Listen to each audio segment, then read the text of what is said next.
Hey everybody, you are listening to another episode of Your Worst Song, and I'm Alex Southey.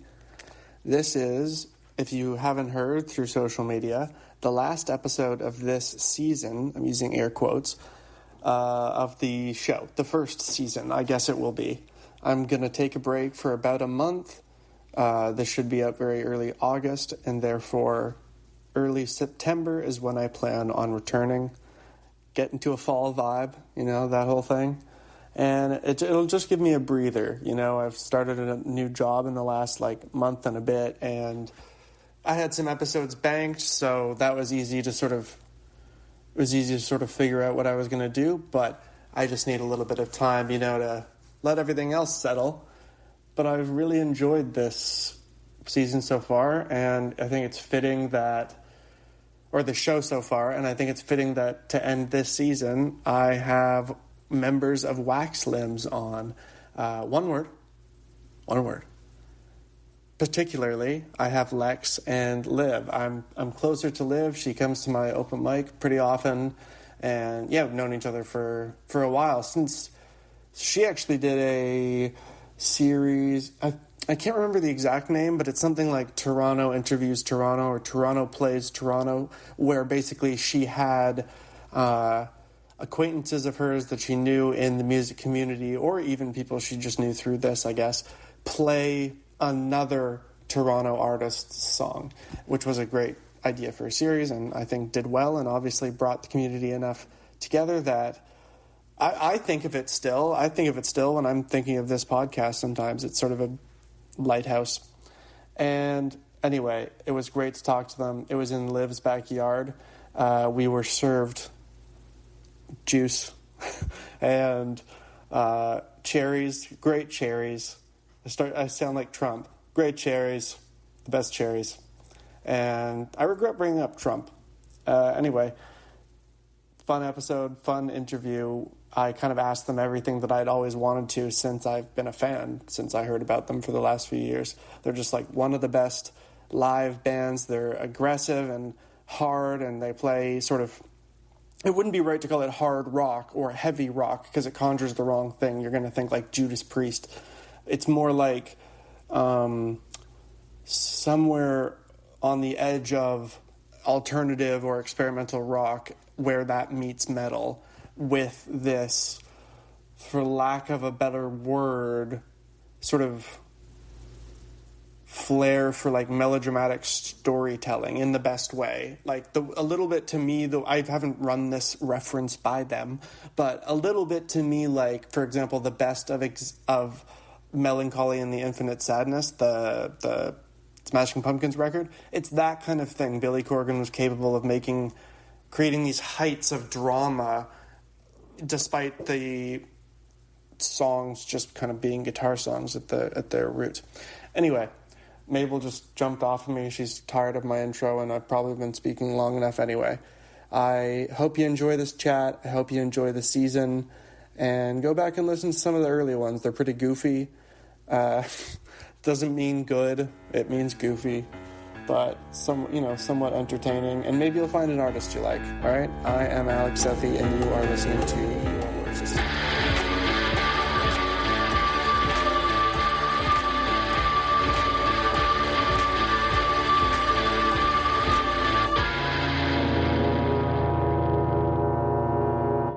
Well, can we do it outside? And he's like, yeah. And it's like, well, I don't know if I have enough mics for everybody, but then Paul's at River and Sky, and then Will is, what does he say, predisposed? He didn't elaborate any further than that. So Predisposed, fair enough. Predisposed. Yeah. That's funny. That's all good. It's a very him response. Okay, yeah. I want to know generally what you both have done. So I have Lex and Liv here from Waxlimbs. I want to know what you've both been up to generally. I usually start with what you did during the day, but off mic, we have already talked about that. So for the sake of rhythm of conversation, the last big thing, what was it, the downstairs of Collective Arts? Was that the last show? Was it? Yeah. No, Houndstooth. Oh, it was Houndstooth. So how was Houndstooth? Let's just start there. Houndstooth was great. It was great. I love playing Houndstooth. We've done it twice now, Yeah. and both times it's just been such a treat. Like, the audience in both situations has felt very there for us. Like, you know, it was our crowd, which is the best possible feeling. It's also just so fun to be on the same level, like physically, as the audience, because you get to really get in people's heads if you want to. Yeah. There's really, for people who haven't been to Houndstooth, there's like really no barrier. Yeah. It's just, It's a you're cafe. playing on the floor. Exactly. You're I love playing a in the flat corner. venue. Yes. Yeah. Absolutely. And you really like to take advantage of going into the crowd sometimes. I do. As much as the mic cable will allow. I often, like, when we're doing sound check or line check right before, I'll kind of, like, unravel it quite a bit just to see Oh, really? How far? how far it'll go, and also just to make sure I've been burned before, not making sure that it hasn't been tangled, and then I'll go out and I realize that it's wrapped around the stand like 8 or 10 times. So yeah, I like it. It's a new thing for me. I'd say that audience interaction is something that I'm working on.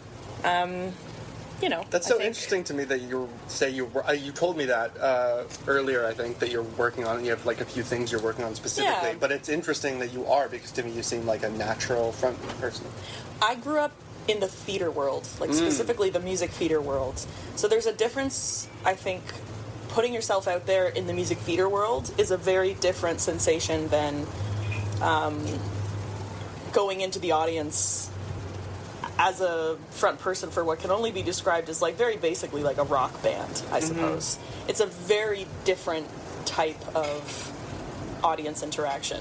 So I think that specifically is what I'm working on, because you never want it to come across as forced. You never want it to come across as like, oh, this is like part of the bit that she does. Do you know what I mean? Like, you do want it to seem natural. You are playing a character in both situations, and I think when you're in a rock band, you know, and you've written these songs yourself, the character you're playing can feel a lot more, I don't know, intense. Like, because you're playing a version of yourself, or maybe like a specific emotional manifestation.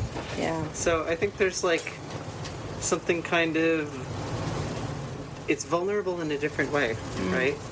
It's funny you mentioned that, like, character thing, because I've got a vision board going. I have a whole, like, secret, even the band doesn't know this. Lex is hearing this for the first time. I have, like, a little vision board, and I have my own, like, alter ego name. Oh, wow. And, like, oh yeah, I've got, like, a whole persona that I am. It's one of those things that, part of the thing that I've been really working on is like, getting in the zone. Because I think a lot of people, like, just fuck it, let's just go on stage, let's do it. Yeah. I'm a big fan of, like, habits and pre-show rituals. Great. I love this. That was sort of part of my pre-show ritual, is like, Conjuring how am this alter ego? Exactly. Like, how am I sort of personifying it, and, like, how am I, you know, what music am I listening to in the hour before the show starts, and, like, what like stretches am I doing, and what food am I eating, and, like, I'm really trying to eliminate all the variables that could potentially throw me off. I don't want to make you reveal anything about that would, like, spoil the magic of it, but can you tell us anything, like, specifically, like, okay, you referenced music that you listen to. What is an example of something you listen to? Is it a song, only one song by Waxlimbs to get in a certain zone? Is it by somebody else? No, it's a playlist I've made called Pre-Show Hype, and the Pre-Show Hype playlist is made up of, you know, a lot of musicians that I deeply respect, like, vocally and also, like, energy-wise. So there's a lot of, like, Model Actress, there's a lot of Bent Knee, but there's also just, like, the vibe that I'm going for and the kind of mood I want to curate. So I've got, like, Dits on there as well, and I've got, like, all of these sort of heavier kind of sounding songs, because in my day-to-day I wouldn't say I'm a aggressive or sort of angry or sort of, you know, You're kind of a sweet baby. Before we started recording this, Liv was cutting vegetables in her kitchen and just listening to some soft jazz. Some jazz in the kitchen. It's great. We were just kind of having a full-on conversation with her cat, Penny. Yeah. So, you know, there is a switch I need to flip, and I think the Pre-Show Hype playlist is part of that. Is part of that switch flipping. Yeah, yes, exactly. I see. Exactly. Well, getting you more in the conversation, because you're also, like, as much or more, I would say, the front person of the band, from my I'd say perception. so, yeah. And maybe a way to get further back as well through that is, if I'm not mistaken, you started the band. Do you want to talk a little bit about the origin of Waxlimbs and then get to you as a front person? Yeah, it started as, me with a laptop and like MIDI controllers back in 2012. To give you an idea, I didn't play any instruments, like no guitar. I didn't sing, nothing. I just I was dicking around in software and kind of going like, oh, I have an ear for this harmony thing, and I kind of want to write music, and I wrote an EP, and I was like, oh, this is kind of neat. Maybe I'll call it something, and ended up eventually on the name Waxlimbs. And I'm remembering this really funny moment where I googled how to perform electronic music live. And it became very clear that what do you even mean? Like, the premise of the question is flawed. It's right? so open. Yeah, because it's like, what do you mean by electronic music? Yeah. What are your limitations? What do you mean by perform? Yeah. Exactly. Yeah. So I don't really remember. I know. I had stage fright. Sure. And I did like this, I scored a friend's film on stage. It's like a 2-minute short film. I just made some music for it. And the whole premise of the event I was doing was that you'd perform what you'd written live while the film plays behind you. And It's a really cool event. I remember it. Yeah. and I was kind of like, okay, all I have is a MIDI controller, and I feel like there's nothing really to watch. Obviously there's a film playing for people to watch, but this concept of like, what the hell am I even doing on stage, right? Yeah. Kind of came into my mind, and I was messing with foam core, like just as a material, and making like kind of like ballroom masks. Almost like just sort of messing around with shapes. I was really big into making stuff with my hands, especially back then. Did you say foam core? Yeah, foam core board. I don't know. It's like poster board. Oh, I see. Yeah, so it's just a layer of paper, some expanded plastic foam, and another layer of paper. Okay, got it. Yeah, architects use it a lot. It's a great model making material. But yeah, I got into making masks, and I was like, well, why don't I make a mask for myself on stage so there's something to look at? And I just found sort of this, maybe to the point of what Liv was just talking about, a persona I could get into more easily when I knew my face was obscured. Yes. The aesthetics of the mask itself could be a thing that maybe gave me a jumping off point of like, okay, this looks kind of bird-like. So sure, okay. My movements kind of came from that a bit. And back then, like, I was into it, but I was a lot more timid. And once we started kind of picking up instruments, and we brought in Will, and then eventually Liv, and like Paul had been around for a few years, it became clear that I just wanted to make music like the bands I was really excited to listen to all the time, right? I wanted to do what the Blood Brothers did. And we don't make music that sounds like the Blood Brothers, but I'd watch old videos from the early aughts of their shows, and just the ferocity and the incredible violence of their movement on stage was intoxicating. I really, really wanted to access that. So it's kind of become compulsive at this point, like, or impulsive, I guess. Like, I don't really. I realized I played a show this past weekend with a band I used to be in called Keening. It's like a hardcore, like, emo band kind of thing. Shout out Keening. Shout out Keening. And the funny thing was, it was a 17-minute set, and I am still in pain.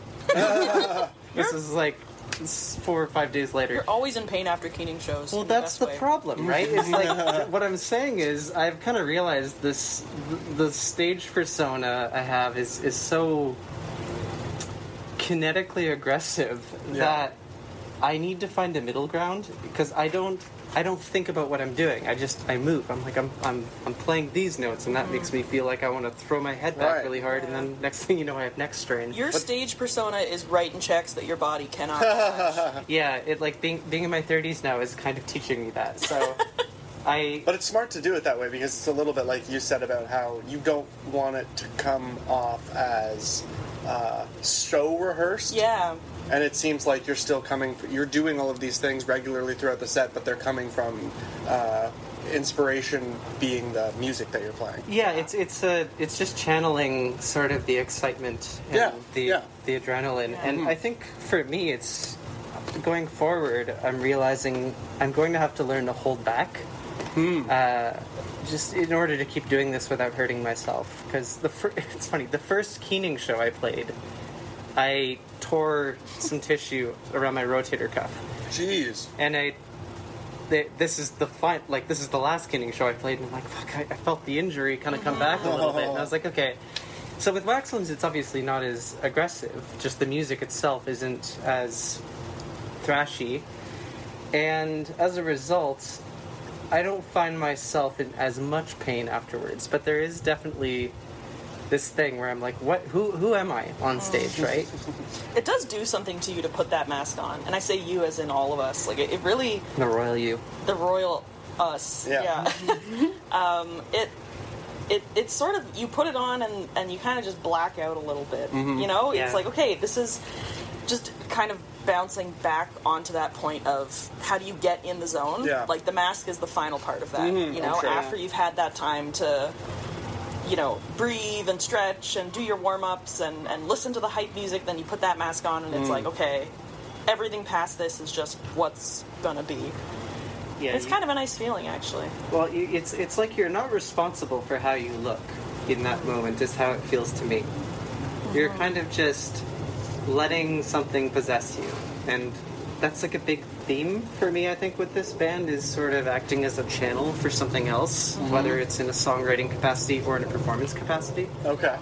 So, Oh, that's... Yeah, when you eliminate the variable of like, you know, what is my face doing? What do I look like? Am I making a stupid face? you're not You know, it's like, concerned about how you look. never. I don't even wear makeup when we play shows No. because I've tried to before and it's like blinded me. Just because I'll start sweating and my eyes will start stinging. Well, and it's all just like kind of chemicals in beautiful. your eyes at the end of the day, Yeah, right? exactly. And it's Yeah. like no one can see the Yeah. top half of my face. Like I'll throw on lipstick maybe. It's a really freeing thing to kind of put it on and just be like, okay, this is just my head. I am just, like Lex said, sort of like a vessel for whatever is about to go down. Yeah. It's kind of lovely. Part of me thinks the way you are both able to, the whole band really, is able to be free in that way that you're both describing is because beforehand the band does the kind of like homework of setting the context aesthetically or musically, because you have, what are they called, like pre-records that you'll play in addition to what you play live?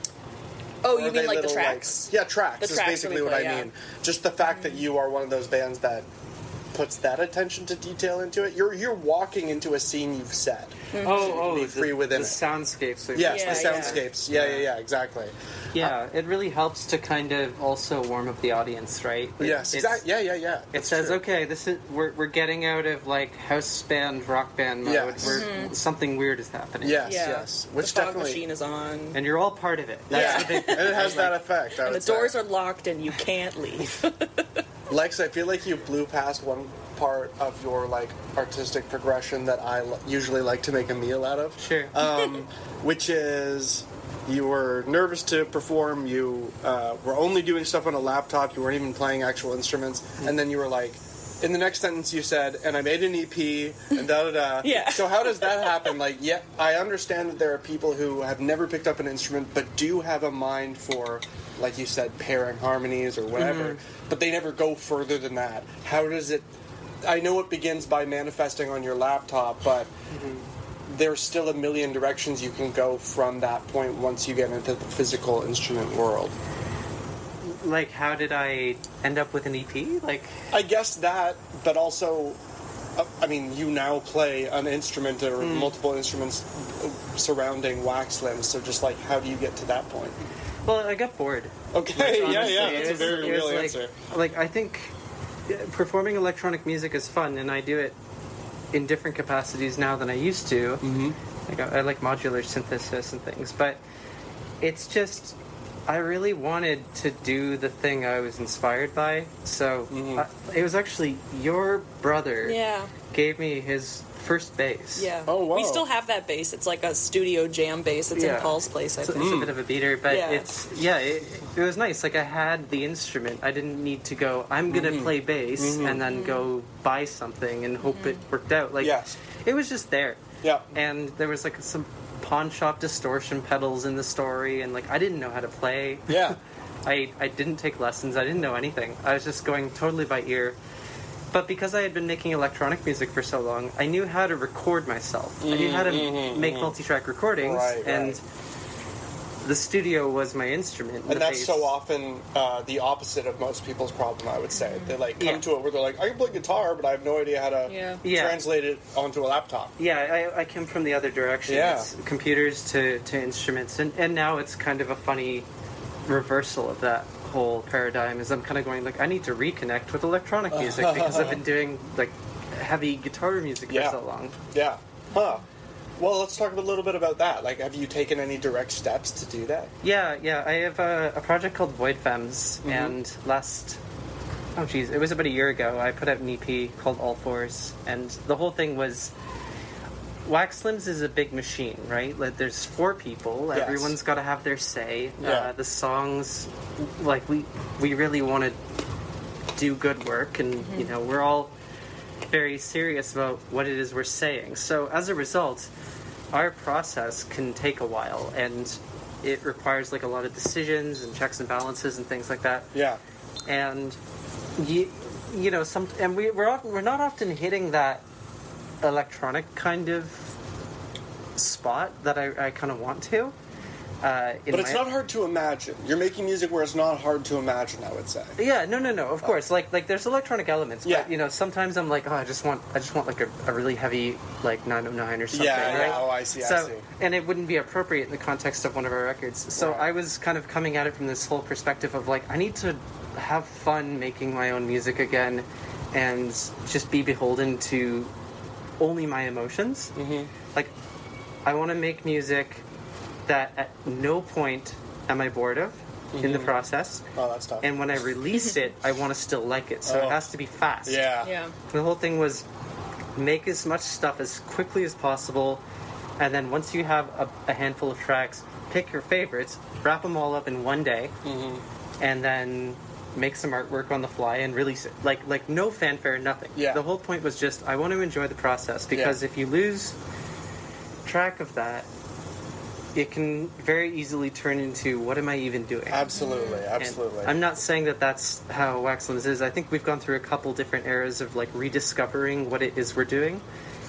Which is only natural, I'd say. Yeah, like, you know, like this sort of quote-unquote album cycle so far has been really focused on speed. We've been getting a lot faster. We've been playing with like kind of, Paul's been leaning into like breakbeats and things like that. Holy shit! Paul at rehearsal last night was on one. He's just, the man wants to play quick. It's good. It's good. It's so good. fast. Like, it's making me feel. That's cool. Yeah. It makes me feel really good playing that music with the gang, right? So, and I mean, in my solo stuff too, it's all about speed and aggression and impulse and like a kind of sensuality that is just like, sometimes you need an outlet for that stuff, right? And I find relearning where I came from with the skills that I have now and in this new context has been really good for me.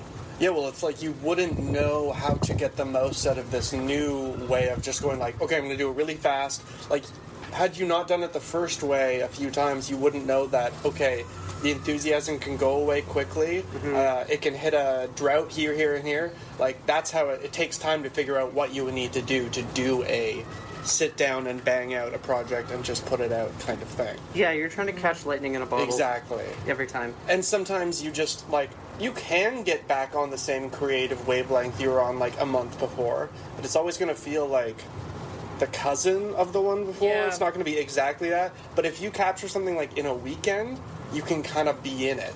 So I get what you're talking about. You said that Waxlimbs is a big machine, and so I want to hear about how all 4 of you work. Like you said, everybody gets their say. What does that look like, though? Like, if I may throw this somewhat incendiary question out there. No, it's a good question. We get it a lot. I would say that the majority of our demos come from one of us throwing in, like, a Discord channel, like, hey, I did this.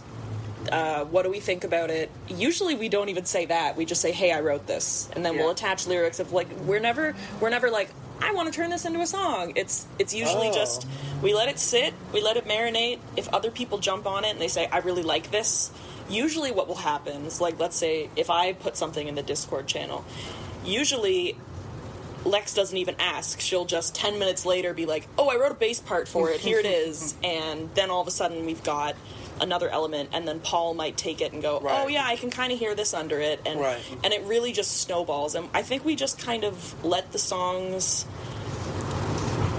simmer. Yeah, we let them simmer, and if they're meant to be Waxlimbs songs, then usually we turn them into Waxlimbs songs fairly quickly. We have a really bad habit of writing a song like 80% of the way to completion because we're all so excited to chase that idea and see where it goes, and then we're left to, like, sort of wrangle the last 20%. Yes, I know exactly what you mean. The last 20% feels like homework, or like you're like, all the enthusiasm ran out at the 80% mark. Yeah, it's not like you think it's bad. It's just like, I'm no longer riding the crest that it's hit. You're done with it. Exactly. There's been some songs, like, we have a new song that still doesn't even have a title. We played it at Houndstooth. I mean, it's got a title, but we want to change it.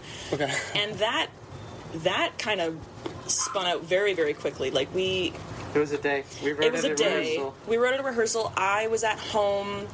It was like 10 a.m. My sort of morning ritual these days is I'll make a coffee and sit at my piano, and I'll just see what comes out. And usually I'm half asleep, and I'm literally using it to wake up my brain. And I wrote this chord progression that I thought was kind of cool, and I made a couple mistakes while I was recording it, but I sent it over anyway, and those mistakes actually ended up being... Some mistakes are, like, kind of the interesting thing, or the thing that, like, you snag on and you get ideas, So I brought it to the Discord channel. Lex really liked it. I brought it to rehearsal. That's right. You were like, what is the bass line for this? And I was like, I don't know. I'm hearing this, and it could be this. And I brought it to rehearsal, and I played the chords that I wanted to play. And Lex was like, no. In the recording, you played something else. I was like, right, I accidentally hit a G, but that's not what I want. She's like, no, I like that. The first time... I'm going to keep it. You catch each other. You kind of were thinking about it like, I want to play D and then G and then D and then G, but you played it D, G, G, D. Yeah. And it was like, it's this weird recontextualization of the loop the second time around by reversing the bass line that it was giving me chills. And I think I said something like, I want to hear really fast drums under this. Yeah, I had... And then we kind of... God, what did we even do? Like, it's all such a blur. I basically played the riff. Paul came in with the drums. You started playing the bass. Well, it started with... I set my delay pedal to a really weird setting. Oh, yeah. And just blasted everyone's head off with some fuzz for a second, and then went, wait a sec, what if we just... And I kick on this delay. Right. And it sort of creates this big, like, wall of noise feedback thing, and then cut it off and have the really soft stuff just start. Yeah, I was like, we gotta start the song with this, because this sounds so, so good. Well, it's not a choice we would normally make, no. And I think that's what made it exciting. Yeah. So that's like an example of a song where there was a little nugget of an idea. Yeah. And it came to rehearsal, and then we just figured it out and in situ wrote a song. That's really rare, though. It is really rare. It's newer now. Like, we're getting good at this, and it's starting to happen more, and I find that really exciting because it's fun. I think we've all agreed that that's how we prefer to write. I think all of us, whenever it does happen, we go, oh, we gotta do stuff like this more often. I think it would baffle people who are not musicians who are listening to this to hear that a band knows the way they most enjoy making a song and don't make it that way every time. Yeah. And in that, my question, I guess, is why don't you do it that way every time now that you've discovered that? I think for us it's a schedule. It really comes down to it being a scheduling issue because we would love to spend every single time at 2 nights a week writing, but you know, with the recording schedule that we've set for ourselves, because unfortunately we haven't released anything in a hot minute, and we have more new songs, and by new songs I mean unreleased songs. Yeah. We have like 30. We have Damn. more unreleased songs in the set list than released songs at this point. That's I think, wild. and we are so far behind on releasing It's this the whole- record that we've been working on. It's the homework effect, right? Yeah, that yeah. You're talking about. It's like we had an idea at some point that, okay, every time we write a song, we then learn it. Like, we've written in the studio. We then learn it for live, and then in that process and playing it a bunch, we kind of realized, oh, fuck, it would have been nice if you could go back and make changes and do it the right way.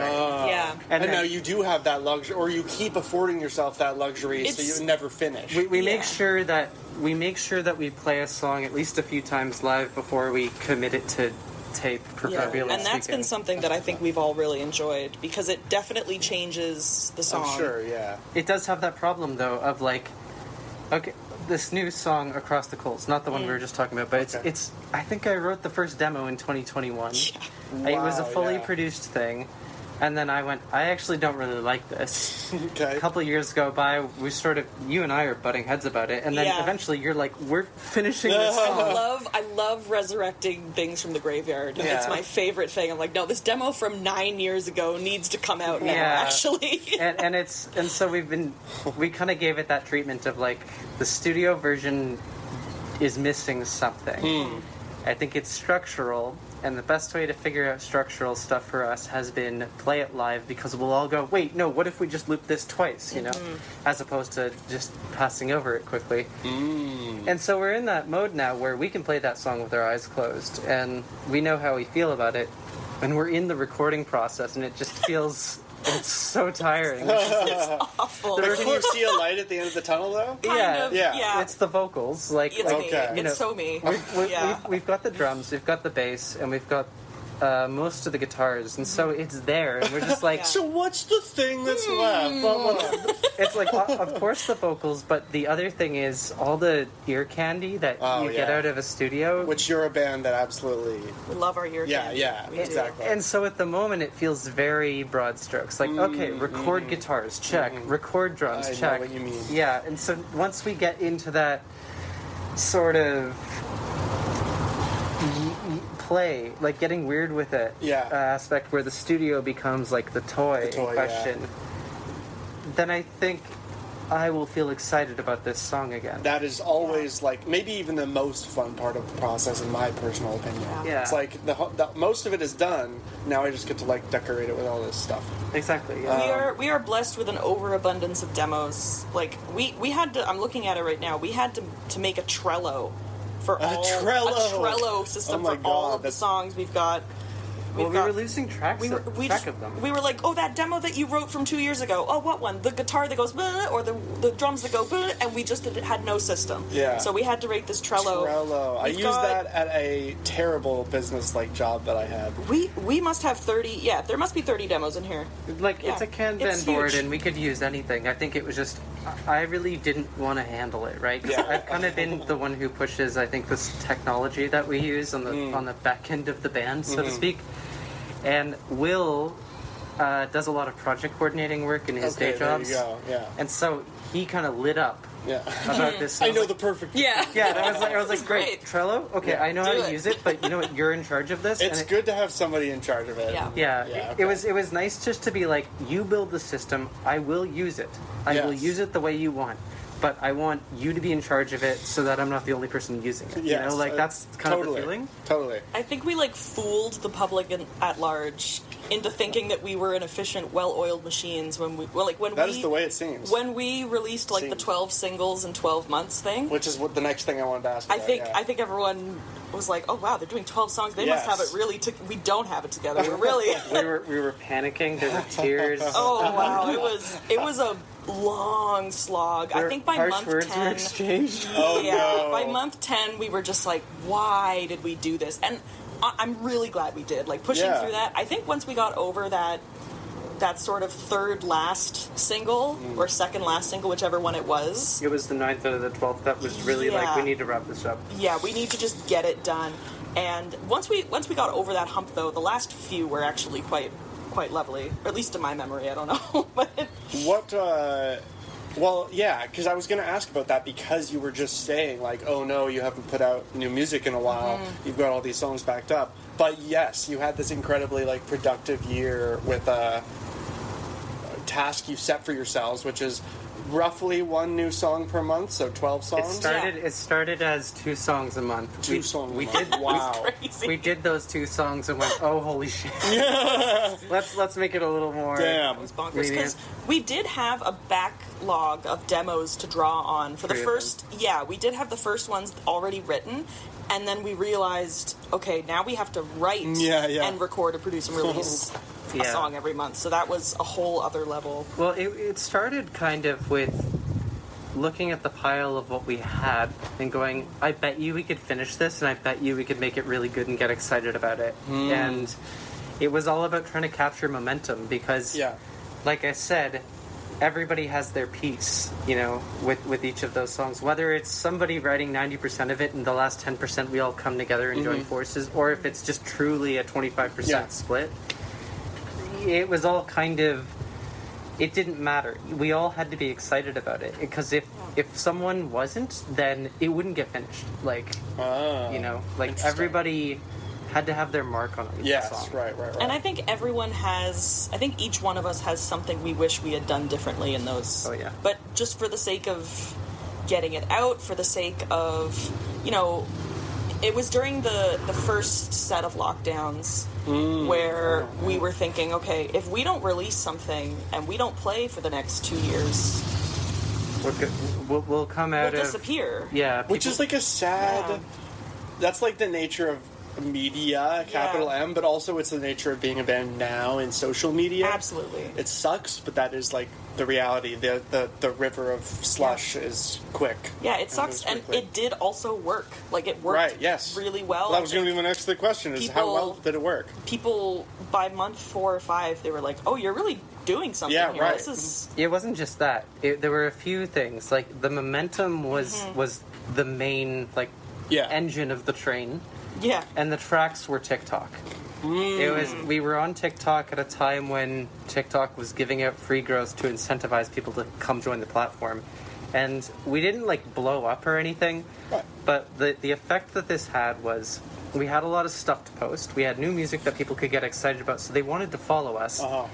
And all of a sudden, our audience grew like 10 times overnight. Like, it was ridiculous. And was that, like, obviously online, a lot of that, but did you notice that physically at shows? Yes. Like, okay, yeah. So the big thing that we noticed at shows when we started playing again was the audience was a bit younger and a lot more queer.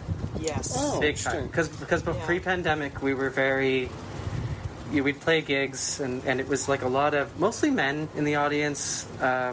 In their late 30s. You know, and like this isn't to shit on just like a very homogenous crowd, but it was... No, I get it. Like, it wasn't us. It was just like people who were there to see live music, but we wanted people who were there to see us. Yes, I know exactly what you're saying. And so suddenly, because people online found a band to believe in, or they believed something about the people on stage, we noticed our audiences...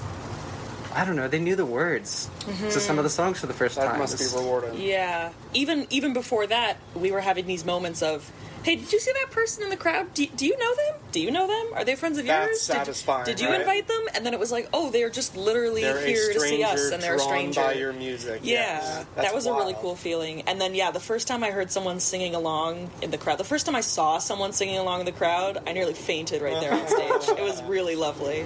We had that happen recently at the Collective Arts show in May. Yeah. I didn't notice it when we were performing because, you know, I was on stage, it's loud. She blacks out. We all black out. But there's a video of that show, and there's somebody singing along to watch her, and I'm just like, holy shit. That's awesome. What a weird feeling.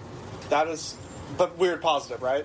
Yeah, Great well... weird. No, it's like stalker. No, stop it. Yeah. It's just weird. I think, like, this is the other thing. All these songs got written between mid 2020 to mid 2021.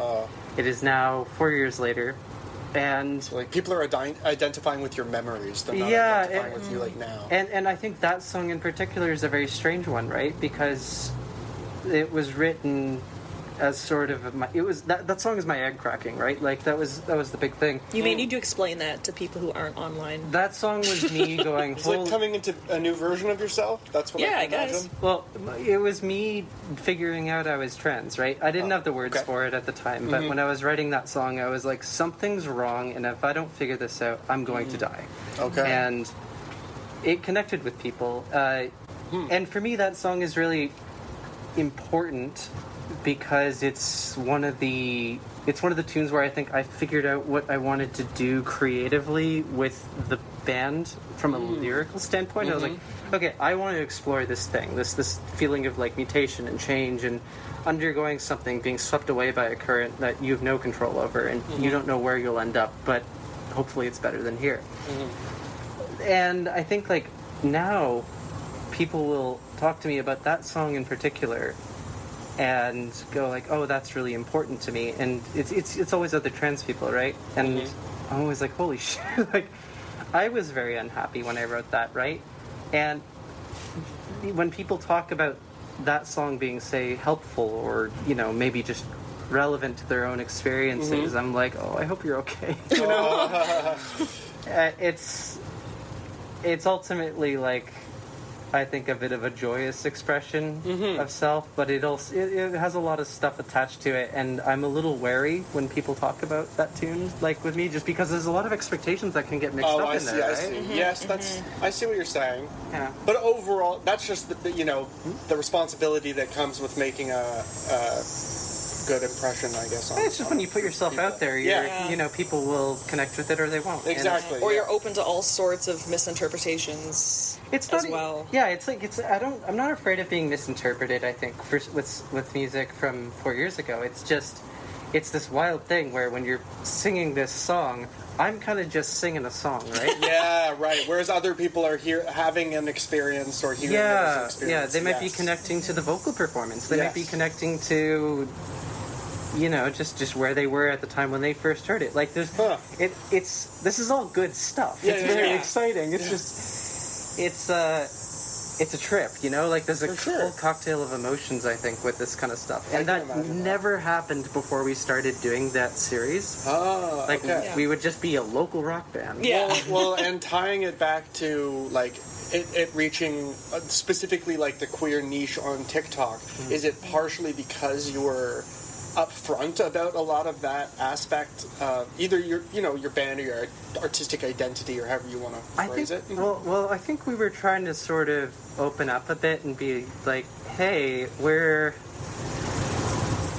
a queer band. We're a band full of people with like varying identities or who have done specific kinds of work, and letting that show a bit just kind of was the thing that people needed to be like, okay, there's this person in a video telling me about music they wrote. Why should I give a fuck? You know? And but if they're kind of like, oh, that's like me, I feel the same way about this. Or like maybe we're from a similar walk of life. Right, it was a way to resonate with people, but it wasn't like a cheap hook that was crafted. It just happened to be part of the identity of your it was just like, you know, it was just a representation thing. Like right. Even if it was small, like some people saw us and went, okay, cool, like there's, I believe, something about the people in the band. You know, I think that's the thing I keep returning to, whether it's about the marketing history of Waxlimbs, or if it's about, you know, just the way we perform on stage. It's like we're putting out personas, and those personas are something to hold on to. Yeah. Whether it's just a true expression of ourselves or maybe a more aggressive version or something, it's we want people to have something to connect to. I think the trick across the board, whether it's talking about Where Lilies Grew, like the 12 by 12 series that we did, or if it's about the masks, or if it's about, you know, the kind of music we want to write, the answer for us has always just been like, we just got to go all in. Like we just have to do it. And you can see, I mean, please don't, but you can see like older videos of us performing where you can tell we're kind of half in, half out, like one toe in the water. And we had like a meeting about it basically as a band, and we were like, we gotta Jump in with both We got to feet, jump in with both feet. Yeah. If we're doing this, we're doing this. No more house lights. No more house lights. Like, you know, we had the light show for a while at that point, but you know, we didn't have the confidence to tell the venue, like, listen, this is the aesthetic we want. We want you to turn the house lights off. We're gonna have this light thing going on. We're gonna have, you know, this is what it's gonna look like. And there's been a lot of moments where we've really had to advocate for ourselves in those moments. Like, we've had a lot of pushback on it. In some cases. In some cases, it's been lots of pushback. Mostly it's none, but there have been some cases where they're like, well, you can't do that. If that's going to be part of a future story for the worst gig, then I won't ask you about it. But if it's not, then I would be curious to just know how you push past that. I mean, I wasn't going to talk about that as our worst gig. Well, you don't also need to name names or anything, but just in general, like... well, it's simple, right? We played these cherries are amazing. We have a bunch of food in front of us, by the way. They're so sweet. There was one show we played where we kind of got added to the bill at the last second, like within 2 days of the show happening. And it was a festival, and there was just like a lot of, you know, tons of bands kind of coming and going off the stage. And so, understandably, that's a stressful experience for any tech. Even on a good night. Even on a good night. But we were met with total inflexibility. First off, like, we have a tech rider, like any band that, you know, wants to communicate what they have. And we say on our tech rider, we have lights.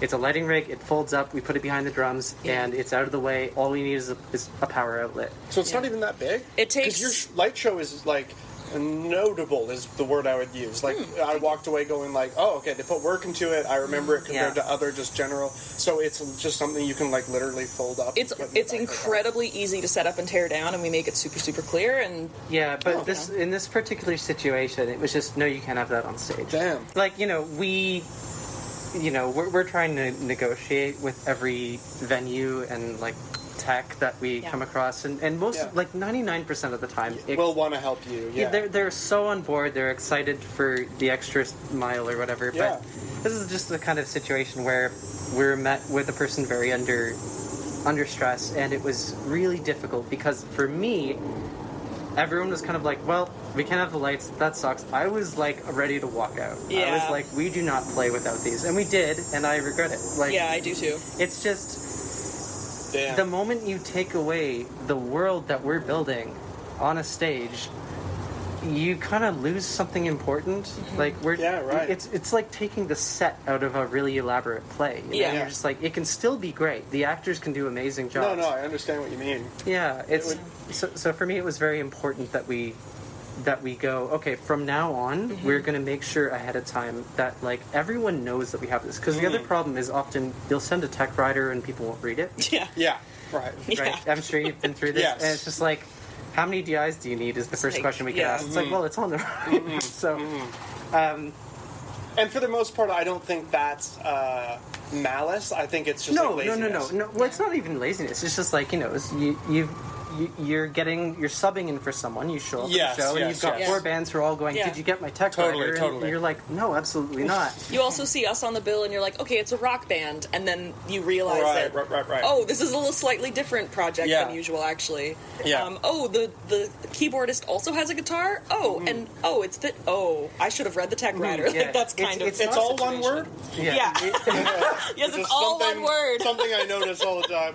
It's not like a huge problem for us. It's just I've noticed that sometimes we do have to, like Liv said, advocate for ourselves pretty aggressively, and most of the time we are flexible, right? Like, we're kind of venues have limitations. People are coming to work with you know, a set of expectations, knowing what gear they have access to, and we're going, meet us as far as you can, you know, like we're working together with and to be clear, like, we were quite respectful to that sound tech, and the sound was amazing that night, but, you know... It was just that thing. It was just that one thing.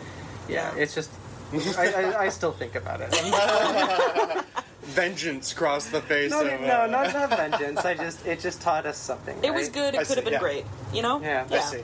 Totally. Okay, well, before we get into, like, the main four questions, I want to make sure we talk about the show that's coming up. We'll talk about it at the end anyway, but this is going to be out, I think, the week of or the week before the show. So would you both like to talk about the show that's coming up? It's at the Garrison. And with dermabrasion and Silks. We're very excited. Haven't had dermabrasion on, but Silks, go listen to that episode, people. I love of this that podcast. episode. Yeah. They're so good. We love both those bands. We've already played with Silks. I listened to Pressure Waves a couple Christmases ago. Such a good album. I was 2 songs into the EP, and I sent a message to the rest of the band saying, listen to this EP, I'm asking them if they want to play. It wasn't even like, tell me what you think and maybe we'll ask them. I was like, I'm shooting them a message. Yeah. And They're so good. by track 3, I was like drafting the message and I sent it to them. And it turns out that Eric from Silks, I don't know if he told you this, but he actually did sound for us at Sneaky D's back in 2017. We played a show at Sneaky D's and he was the sound tech. So when I sent him that message, he said, oh my god, I remember you. That's crazy. Love your stuff. We would love to play a show. So I don't know if you mentioned that, but wow. Silks is an amazing band, and Dermabrasion also amazing, and we've been trying to schedule something for years, and it's always like, oh no, we're playing a show a week before, or oh, I'm out of town, or oh no, we're doing recording that weekend. Like it's just been such a great. We're so excited that we finally get to do it. It's going to be such a good. I'm so excited. And the Garrison, have you played there once before? No, never played before. The Garrison. But you played the Baby G. We've played the Baby G quite a few times actually. This is the Big G. This is the big brother G. The large G. Yeah. The larger than the small G. We're very excited. I've been to. I don't know how many shows I've been to at the Garrison. I'm a big concert goer in this city, and so to think about playing that venue is very, very exciting to me. It's pretty cool. Yeah. I want to talk a little bit more about like what your actually what's the lineup? What's the order of the show? I think we're opening. I believe we're first. We're opening, and then Dermabrasion, and then Silks. And they're doing their single release. It's very, very exciting. Okay, cool. And this will be out this Monday. When are tickets already available? Oh yeah. Okay, they're on Dice. Go get them. All right, they're on Dice. What a Dice. I know. Good-looking app, but what's the deal? You know, Anyway. Yes. Go use it. Yes. Right? Yes to all of that, kind of? I'm just saying yes. Okay, sure. I agree. All right. Okay, then let's get into the questions. So we were talking a little bit about, like, bad memory, talking about the sound person, but what is, in both your opinions, the best show, the best Waxlimbs show? Best show. Handlebar in 2024. Handlebar for the North by Northeast show was fantastic. I'd say a very close second, if not tied, was playing with Monstrosa and Bitch Stick at Lee's Palace, which was 2022. Unbelievably cool to play that venue. That was December 2022, and we debuted Need at that show. Yeah, that was the first time we were like, let's play this song before we release it live. Do you agree that that's like a close... There was, a close second. Like, I've wanted to play Lee's forever, seen countless shows there. Some of my favorite bands have graced that stage. To me, it was like, hallowed ground. Yeah. And it was packed, too. It was packed. It felt really good. It was packed, and the audience was so enthusiastic. Like, everyone wanted to be there was sort of the energy. And so, when we went on stage, it was just like, it felt like our own little personal headliner, even though we weren't headlining. No, I get it. Did we headline? We did headline. It really felt like a headlining night. Amazing. We were on last. Our name was the biggest. Yeah. I guess it was the kind of thing where it's just everyone in that room was just so ready to meet us where we were at, and like it was electric. It was so fun. I will say though, I agree with Lex. I think the Handlebar show for North by Northeast last year was. That was a surprise. That was but so why? So much why fun. Good? Why surprise? The audience. The audience. So that was one of the first times I heard people sort of singing along, and someone who had come to our show at Horseshoe Tavern years earlier and bought a Waxlimbs mask came to the show wearing it. That is awesome. So that person is either your biggest fan or eventually killed you. No, they're amazing. We are very, very lucky to have a small but very dedicated group. That's palpable when you go to your shows. Mercenaries. I'd say people who we know are going to be there, people who are like, oh, that's really nice, like people who make us fan art, people who wear our masks to the shows, like that. That's so cool. We are really lucky to have those people in our lives and our careers, and they were all at that show that night. Like, I think that Handlebar show, the energy from the crowd was really, really great. I think it was just, like Lex said, kind of a surprise, because we were, not to say that we thought it was going to be bad by any means. Well, the audience was totally different for the band before us. Like it was packed in both situations, but But there was like an exodus midway through. It was an audience swap. Yeah, it was really strange. Yeah. Like, I remember somebody saying, "Am I in the right place?" And then you started to go on, you started making noise, and it's like, okay, the right crowd just showed up. Like, that's so funny. Wow. Yeah, I remember looking out from the stage and kind of just seeing everybody. And if you haven't been to Handlebar, it's a narrow kind of dive bar venue. And I just remember seeing people like kind of kneeling in the front and like sort of there was a standing on the benches on the sides. It looked like a big family photo. It was really cute. Very cute. I was just like, wow, everyone's so present, and it's just, I feel so lucky to be performing for these people. Like, it was just such a good feeling. And shout out to Handlebar, because they curate that environment, right? Yes, like they definitely. curate that kind of vibe that people feel safe at as well. And if you haven't been to Handlebar, we're going to be playing Handlebar again in October. Nice. So that's going to be really great. Yeah. We're really excited for that. That was just confirmed today. Yeah, we just got that email. Oh wow. Yeah. Okay, well, speaking of Handlebar too, like, and what they do and how they are as a venue and so on, they are great. But also the thing that I've noticed is they've sort of picked up the slack in terms of putting on more shows and like being a home for different bands after other venues have closed down in the city. That's something I've noticed, even as someone who like doesn't play live anymore, basically. Yeah. It just seems like they really care. They're like fostering a little scene there. And unlike some other venues in the city, and I'm not saying that to like not name names, I'm just saying unlike other venues in the city, they don't really cater to one specific genre. Yeah. They do frequencies there, don't they? And They do. They do a lot of really cool things that you would expect a dive bar to play. They do all of that. Sorry, not calling it a dive bar, but I mean, you know, you would expect the rock and the blues, and you would expect that kind of stuff, but you've also got like experimental noise jams, and you've got bands like us, and you've got they're really not afraid to kind of curate the weirdness, and I think they're doing a really good job at keeping that space open for whatever weirdness may come. Well, they get excited about artists. They and do. I think that's really sweet. Like, I'm not used to venues emailing us, asking us to play. They'll be like, "We loved having you. When can you come back?" And That's I just think awesome. that's like such a wonderful little thing. Yeah. Like, it's a rare experience. Yeah. I would say might surprise non-musicians listening, like, but that is a rare experience even when you're a good band. So rare.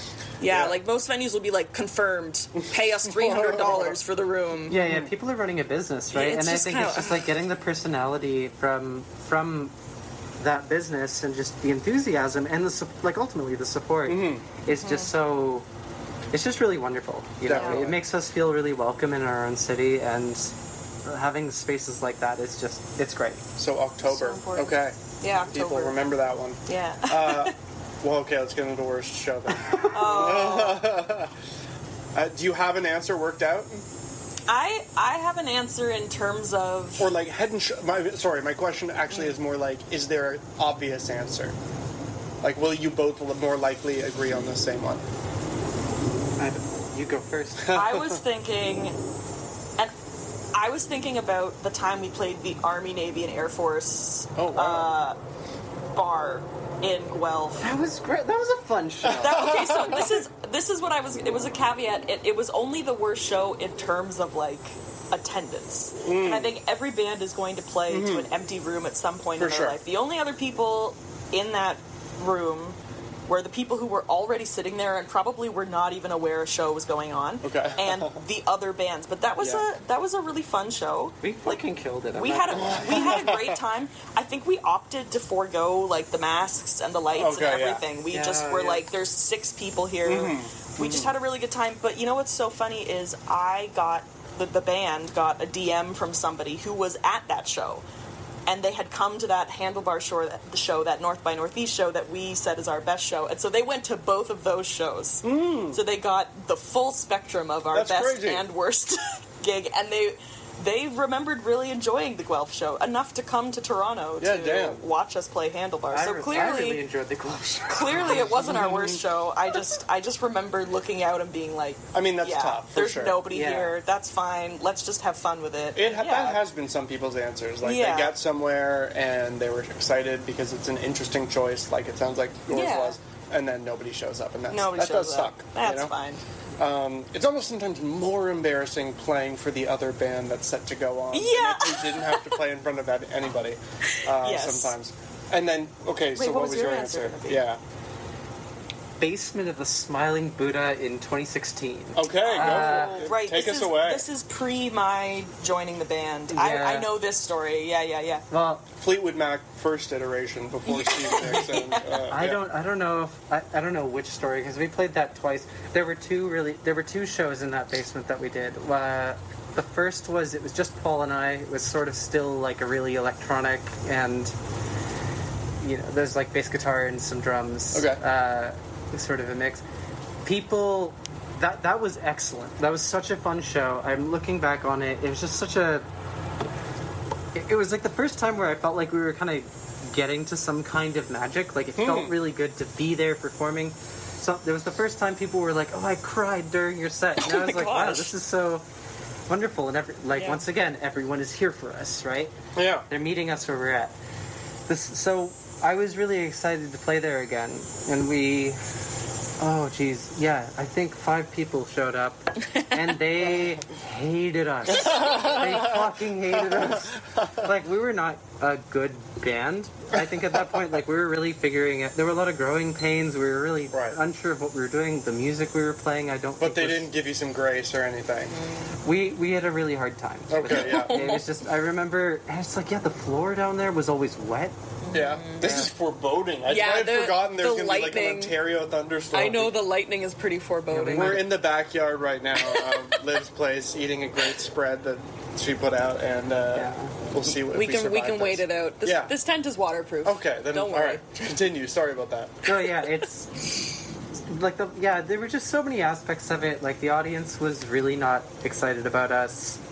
The floor was wet, smelled like pee. Like they were just, it was your typical like basement. Like the funny thing about that venue, I don't know if any shows have happened at that venue in the past like 5 years, but no, it's done? Locked up. Okay. Yeah, it's locked up. Been that way for a while. I used to live right around it and pass it, and I was like, I'm sorry, I never got to go in here when it was alive. Yeah, but the whole thing was, I remember just being like, there's a stage upstairs.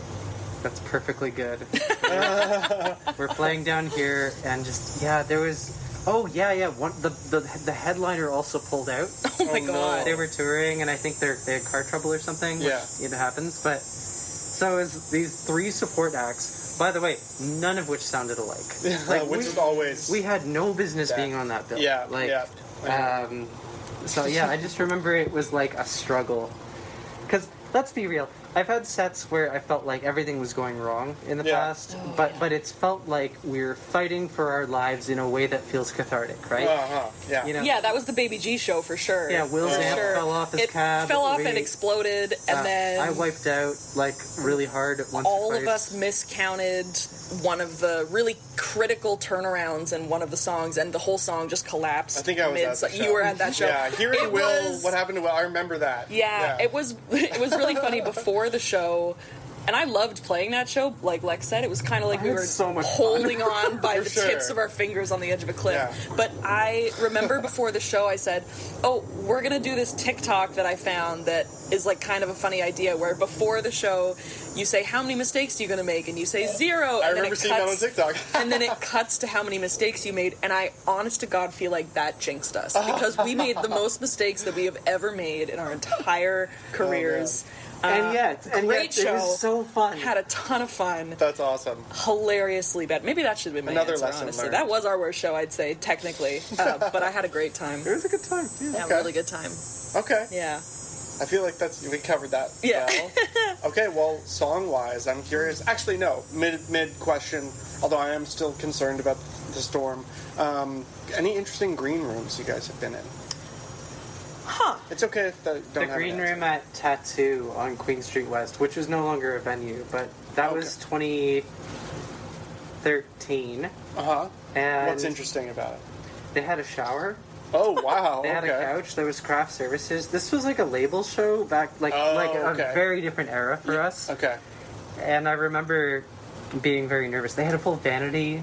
We did like body painting and stuff. It was a different time, but like, and I remember being like, wow, this is so cozy, and it's like touring bands must love this because they can take a shower or something. Yeah. But then That's like, I mean, you're right, but the people I imagine having like showers in their bed is like Motley Crue and stuff. Yeah. So, you know what I mean? sometimes, yeah, some venues have it, and they don't have to be massive. And, Yeah, right. But I remember that one just being like, this is strange. Oh, yeah. But then there's, on the other end of things, there's venues where it's like, hide behind this sheet of plywood. Sure. Yeah. Yes. I like the Monarch Tavern green room. I think the Monarch has those cute. Yes. They've got like a kind of a step up with all those couches. That's just And it's a curtain. And there's a fine. curtain. I It's think like it's a just hangout comfortable. lounge Yeah. thing. Yeah. And the the only Lee's problem Palace is there's just one. not much space for gear. Well, so everyone the puts gear their ends gears up on the back. couch, and then Yeah. it's like, ow. The Lee's Palace green room is also just great because you get to look over the stage. I know, it It's looks above like, the stage. It's really weird. fun. It's sort of set like, and when people look out and they're looking down, they look like, it looks like a set, like they're part of a play. Yeah. Like you'd that's be a cool one. chorus. Yeah. The Muppets. That is Yeah. what I was going to say, and then in my head, I did not take that avenue. That's great. Okay. Yes. The Muppets. So then, best song. I'm Best curious. song. Fuck. What is the best song? Oh, jeez.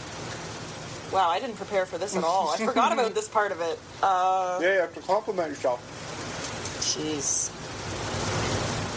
Can I look at our releases? I like- Is that cheating? It's called Dead in the Water, right? One of your songs? I like that song a lot. That's the most popular one. For Oh, sure. just numbers we wise, had but we had I'm basic. a stroke of luck where it got put on a YouTube video that kind of blew up. So Oh, really? Yeah. So we had What had kind that. of YouTube video? Is it like a It's like- fan-made Bella and Jacob? No, but you know what? Come Okay, through speaking something? of, Need has been picked up by, in a serious way, like by Interview with the Vampire fans, like the TV show, the TV new show? one, the Whoa. reboot. People have put it on so many Interview with the Vampire yeah. playlists that it's become.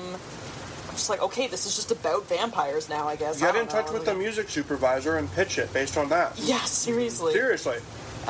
We also had someone create a playlist called the Waxlimbs Experience, which is just all of our songs on one playlist. If you're listening to That's this awesome. and it's you, please let us know. Jeez. I'm really... Dear God, we've released a lot of songs. They are currently scrolling. Yeah. Scrolling Okay, through okay, Spotify. my- Don't use Spotify. Here, you keep looking, I'll answer. Yeah. Sure. She's got one. My favorite is Sear. Okay. I think we just really got everything right on that tune. Mm-hmm. I'm very proud of the mix still. I just like how the drums and the bass like work with just the like powerhouse of a vocalist that Liv is, right? So for me, Totally. I feel like that's a song we got right. It is not like our catchiest tune. Mm-hmm. We don't No, I know what you mean, though.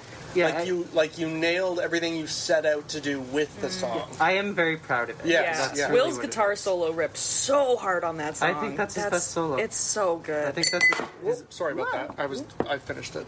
And did it get on my phone? no. No. Okay, all good. I think that's his best guitar work. And looking back, I'm kind of like, fuck, if we could just hit that high again, then I'll be happy. Like, I feel like that was a good place production-wise for us. And So it was- could you always use that as like a mixed North Star? Yeah, Yeah, I a think little that's bit, good. yeah. It's also one of those tunes where it was a struggle to get it done. I came up with the piano line on January 1st, 2020, because I found Wow. a video of me just like recording the piano part. Yeah. I walked into Paul's house and no one was home, and so I just went upstairs and played his piano. But yeah, it was this weird cyclical piano line that doesn't really resolve, and I was like, I bet you there's something here. And we tried for so long to make it happen, and someone would fall out of interest, or it would get stuck in production minutia, and then we'd redo everything, and then eventually it just turned into like, I think at several points in our Discord server it was like guys, I believe in this song. Yeah. Like, we have to finish this. I really think there's something good here. I also had a huge roadblock because I didn't like the lyrics. For a really long time, I was like, these are placeholder lyrics. These are placeholder lyrics. Yeah, that's We're tough. changing these lyrics, and... Because when you don't like the lyrics, you can't, like, embody the melody the way you want to. Yeah. Or sometimes the melody isn't even, like, doing justice. So the words aren't doing justice to the melody, you know? But then one day, I remember I sent a message that was just like, okay, I've changed my mind. Because it was literally, like, the last step, I think, before we interesting. needed. And then I said, okay, I've changed my mind. I'm okay with the lyrics. And I remember everyone in the Discord being like, yeah! Like, all caps, just like, yeah! So in retrospect, do you still think that was the right decision? Or Yeah, do you think, I'm just a prissy perfectionist. It's a huge problem of mine.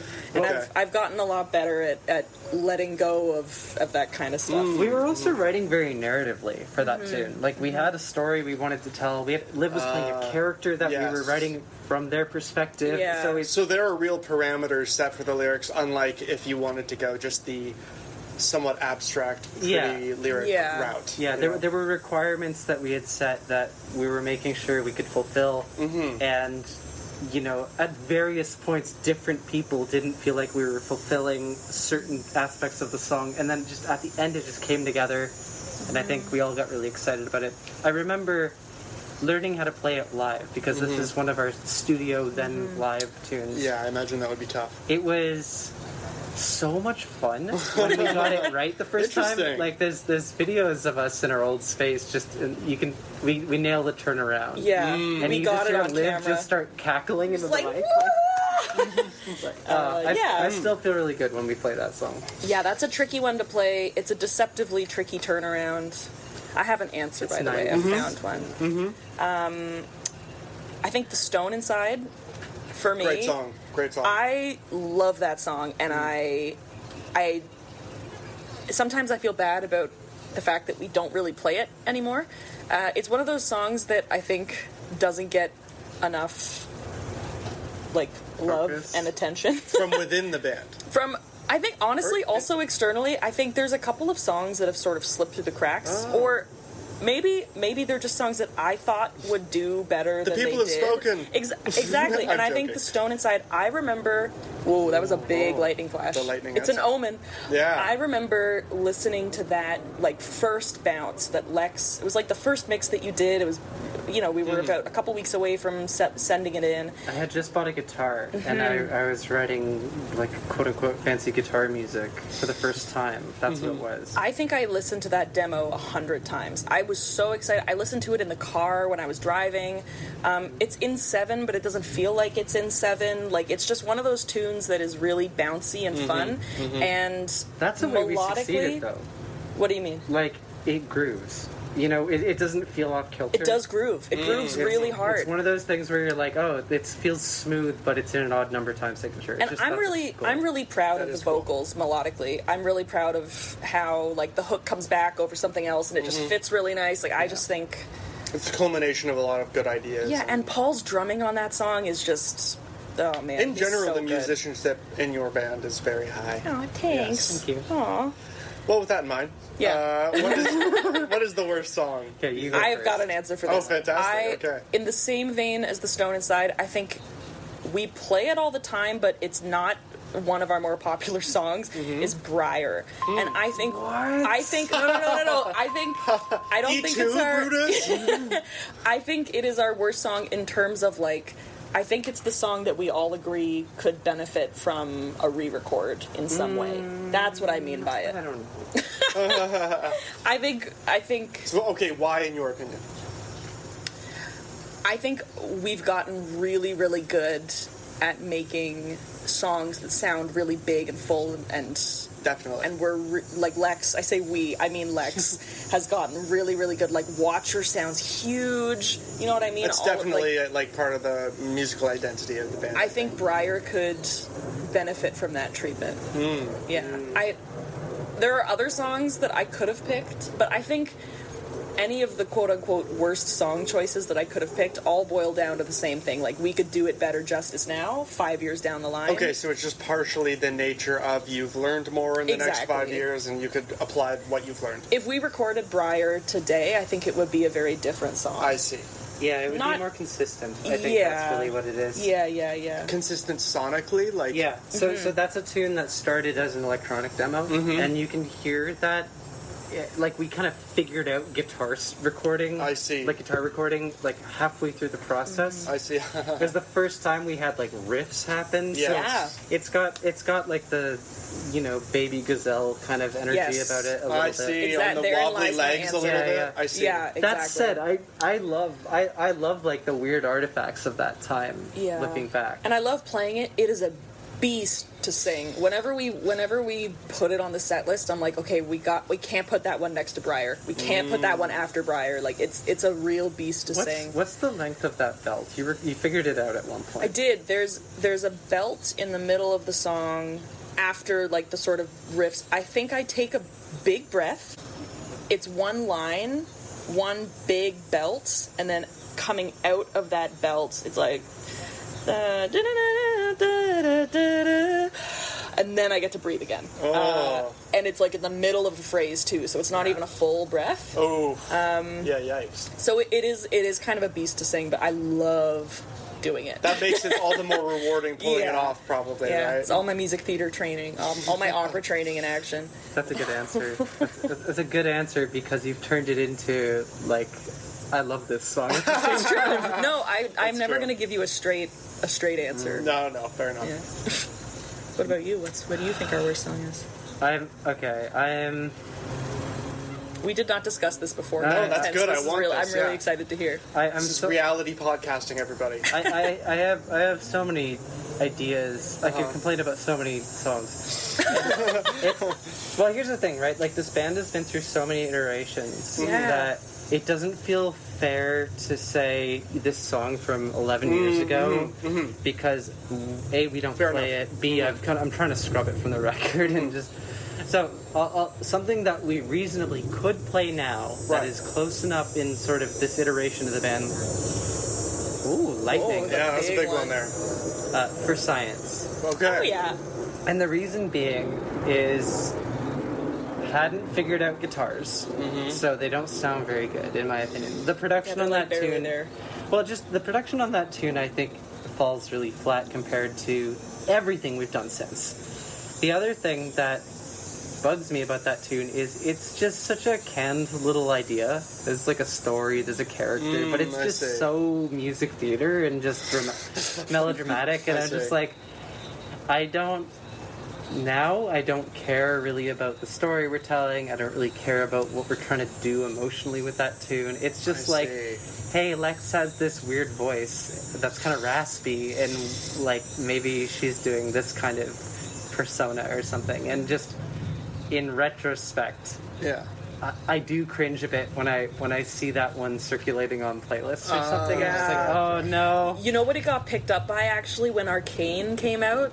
And that, that's exciting. Ominous. That is ominous. When Arcane came out and that character, Victor the Scientist, I've seen that song for Science on quite a number of, like, Arcane playlists. Yeah, which is cool. Which is great, and we love it. I'm glad that somebody went, oh, this song is perfect for my headcanon about some character. Like, like that's the value in a song like that to me. It's basic. It applies to a lot of different fiction, but I wouldn't say that song is representative of like us as a creative project. Okay, but it has found somebody has found a use for it. The thing about people who make those kind of playlists, I'm going to generalize here. I am. Be gentle. Be gentle. The people who make those kind of playlists are also the same kind of people who will play those playlists on repeat. Absolutely. So there was a... I thought something far worse was coming. Was like there was a 3-month period where For Science was like our most popular song. And you were I was so upset about it. I kept being like... We're only going to be known for Science. It's our Smells Like Teen Spirit. I was just kind of like... I really wish... You know what it was? It was also another person who had put for Science. It was like quite a few different playlists kind of picked up at the same time, and one person had put it on their sleep playlist. So they were playing it while they slept, and it was only like a 15-song playlist, so they were playing it like 30, 35 times a night. So do you think it was our most fan?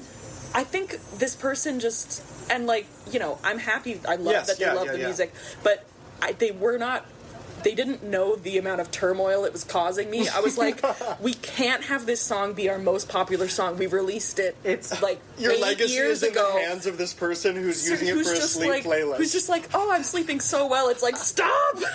You're so ruining funny. the algorithm. I remember kind of like, you know, bapping you on the nose with the newspaper about this, like proverbially speaking. Yes, Yeah. Paul was like, it's okay, it's fine. I was like, it's not fine. And was your sentiment essentially, let's just generally be grateful? Yeah. I was like, am let's very just grateful. be happy that people like what we do. And oh, here comes the rain. Yeah, comes, it took a couple weeks before I was like, you know what? Yeah, you're right. This is great. I'm happy they like the song.